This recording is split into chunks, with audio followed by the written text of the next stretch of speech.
আজকে আমরা parts of speech সম্পর্কে জানবো। তো ইংরেজি গ্রামারে পার্টস অফ স্পিচ ৮ প্রকার। তো আমরা সেই ৮ প্রকারের পার্টস অফ স্পিচগুলো এখানে একটু দেখি। প্রথম হচ্ছে নাউন।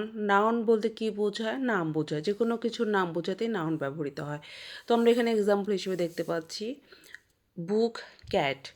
এরপর আমরা যাব প্রোনাউনে।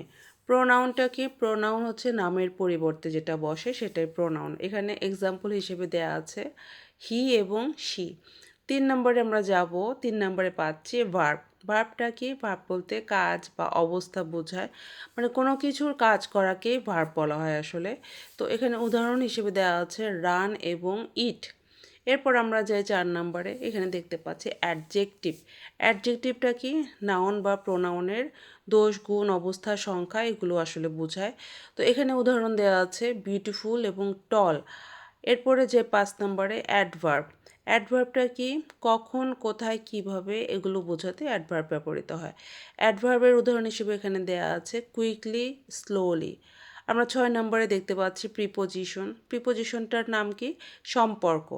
এটা বাক্যের মধ্যে একটা সম্পর্ক সৃষ্টি করে অন দিয়ে, আন্ডার দিয়ে, ইন দিয়ে। তো এই প্রিপোজিশন এগুলো প্রিপোজিশনাল ওয়ার্ড হচ্ছে অন, ইন, আন্ডার এগুলো অসংখ্য ওয়ার্ড আছে।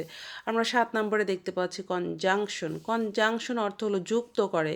কি দিয়ে যুক্ত করে? অ্যান্ড এবং বাট দিয়ে যুক্ত করে। যে বাক্যের মধ্যে তুমি অ্যান্ড এবং বাট দেখতে পারবে বুঝবে এটা কনজাংশন।